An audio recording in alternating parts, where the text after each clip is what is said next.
Buenas noches a todos, a todas. Quiero hablarles hoy de una cuestión sintomática en nuestra sociedad.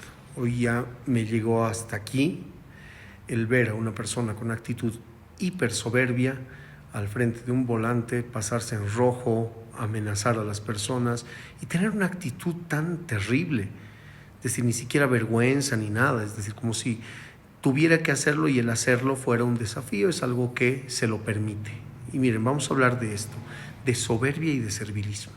Porque esto que estoy seguro, y disculpen que lo diga así, que les prejuzgue, pero estoy casi seguro que está en muchas de nuestras familias, es esta actitud señorial, esta actitud de tipo mandón, especialmente en varones, ¿no? O sea, también hay mujeres, pero mucho se da en varones, como la idea de la actitud de una persona exitosa y cosas por el estilo. No, son personas enfermas, ¿sí?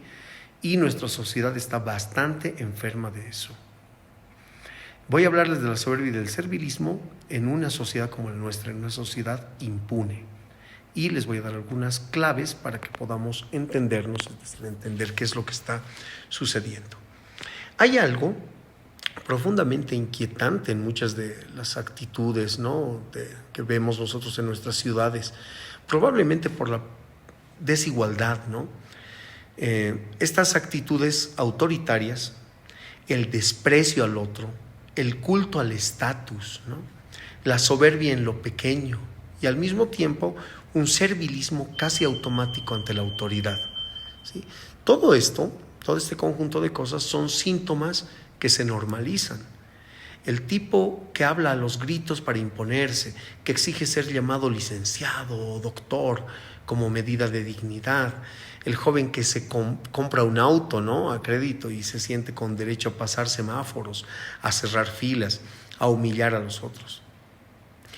Y junto a eso, empleados que piden permiso para hablar, personas que agradecen incluso cuando las maltratan, ciudadanos que bajan la cabeza ante el poder. Esto no es casual. Tiene una historia, es parte de una estructura y tiene nombres, ¿sí? Y voy a empezar diciéndoles esto porque quiero que las personas que me siguen, que yo entiendo que es un público relativamente culto y letrado, puedan difundir también estas ideas.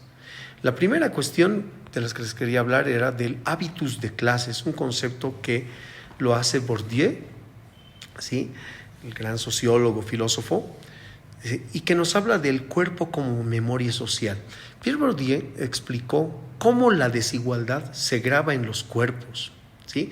Llamó a esto hábitus al conjunto de disposiciones socialmente adquiridas que nos hacen actuar de cierta manera sin pensarlo. Fíjense cómo hablamos, cómo caminamos, cómo usamos la mirada, la ropa, el espacio. Estas son disposiciones que no son innatas, o sea, son cosas que se aprenden. Se aprende a sentirse menos o a hacerse respetar. Se aprende que para que no te humillen debes imponerte tú primero, que la dignidad se conquista mostrando superioridad. ¿Cuántas veces han visto eso? O sea, pareciera que mucha gente aquí en La Paz son ejemplo de lo que Bourdieu dice, ¿no?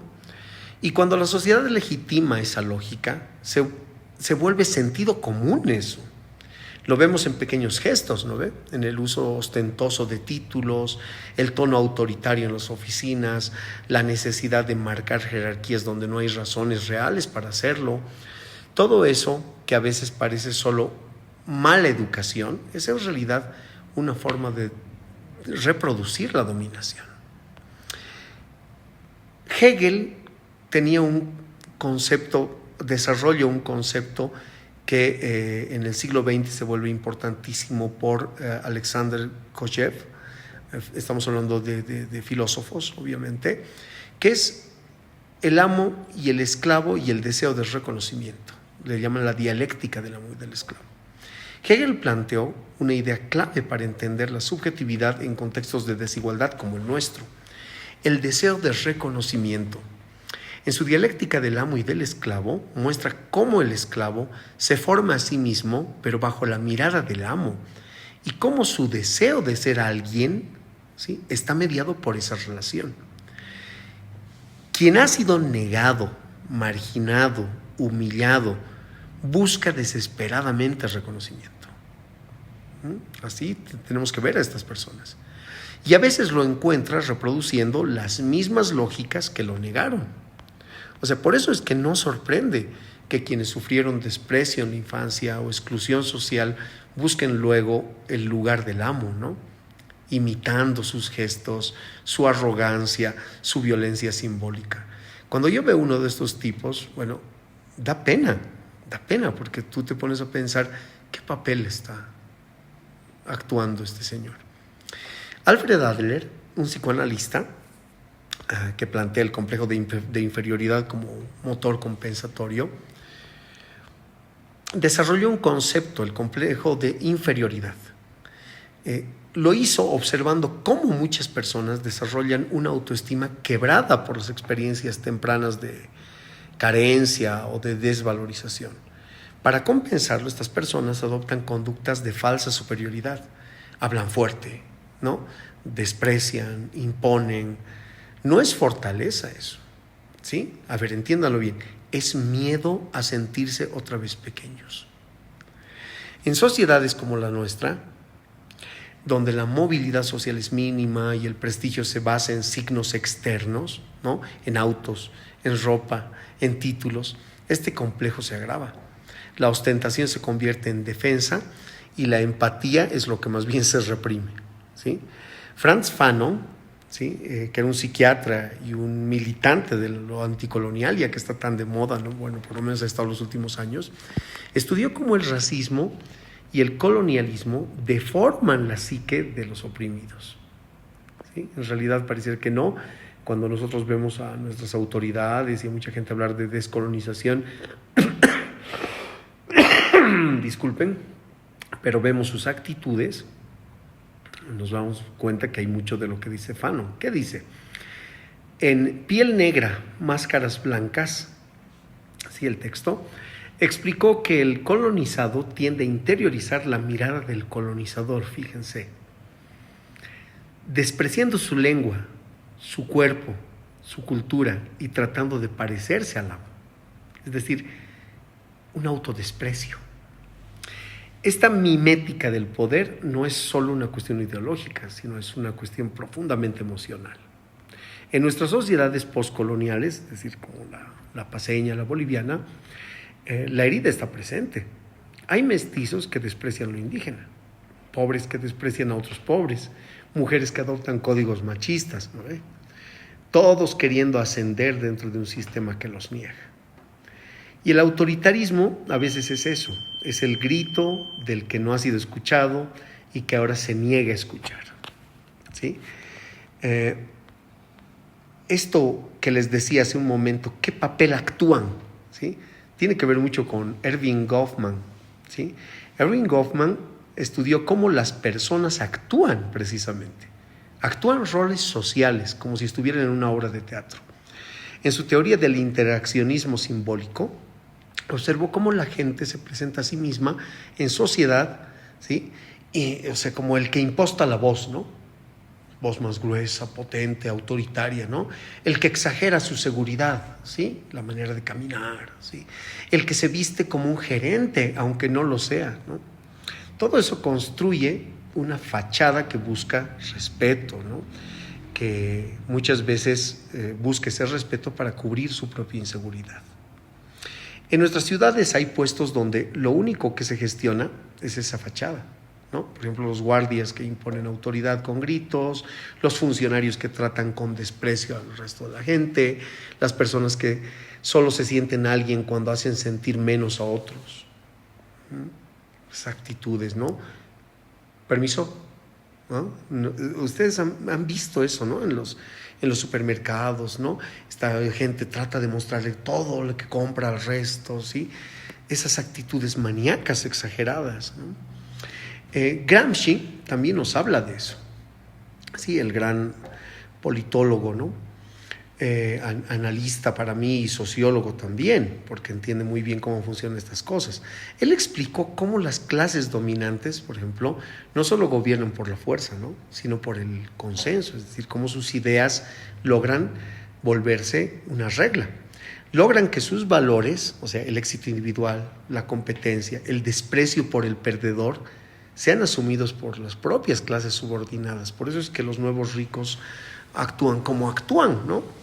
Es decir, gente que por primera vez en su vida, le diríamos primera vez por decirlo, ¿no? Porque son años que pueden estar ganando muy bien, pero son clases en ascenso. O sea, a fin de cuentas, esos que eran del pueblo terminan pensando como la élite, incluso, ¿sí? Supuestamente en su contra. Esto explica también por qué muchas personas, ¿sí? Ven el abuso del poder como normal, el servilismo como virtud, el cinismo como inteligencia. O sea, hay una confusión. ¿Sí? Hay personas como tú, me decían algunas veces, ¿no? ¿A qué se referían? No se referían a los contenidos de las ideas, ¿sí? Sino a la actitud. Yo a veces hablo con seguridad, hablo histriónicamente en mis clases, ¿no? Y muchos confunden a las personas que falsamente, digamos, actúan igual, pero sin esos contenidos, ¿no? O sea, hay que diferenciar estos matices. Todos podemos hablar como todos, a fin de cuentas, pero el problema es qué contenidos tenemos, ¿no? Las personas que hacen todo esto, que actúan en estos papeles, que terminan suplantando a las élites y demás, no nacieron así. Fueron educadas en una cultura de desigualdad, ¿no? Que celebra la prepotencia y ridiculiza la solidaridad. O sea, si haces las cosas bien, eres un tonto, ¿sí? Y si estás con actitud de mandón y demás, pareciera lo correcto. Esa sociedad es la que estamos construyendo y en la que estamos viviendo, ¿sí? Norbert Elias, otro autor, muestra cómo la vida en sociedad produce autocontrol, vergüenza y vigilancia mutua. En entornos marcados por la carencia, esta vigilancia se vuelve una vigilancia cruel. Los signos de estatus se miden en detalle, se castiga la debilidad, se humilla al que no puede defenderse. Eso lo vemos a diario, ¿no? El mundo es de los vivos, dicen una sarta de imbéciles que hay en todo lado. Por eso, el más violento, o sea, con esta lógica, el más violento siempre es el más fuerte, ¿sí? Y muchas veces, en realidad, es el más inseguro. Pero vive en una cultura que lo premia. Y por eso terminamos reproduciendo ese esquema. ¿Qué hacer entonces? ¿Qué podemos hacer? ¿Por qué les hago este video y todo lo demás? Lo primero es reconocer, ¿no? Y reconocer este sistema no significa justificarlo, significa comprenderlo más bien para poder transformarlo.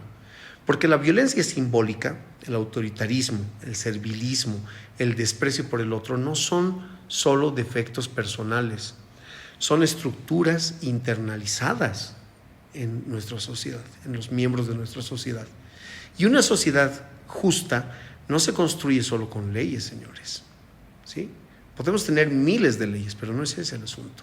Se construye también con afecto, se construye con respeto, se construye con gestos cotidianos de dignidad hacia los demás. Educar sin humillar, hablar sin imponerse, reconocer sin agachar la cabeza, disentir sin agredir, acompañar sin dominar. O sea, todo eso también es hacer política.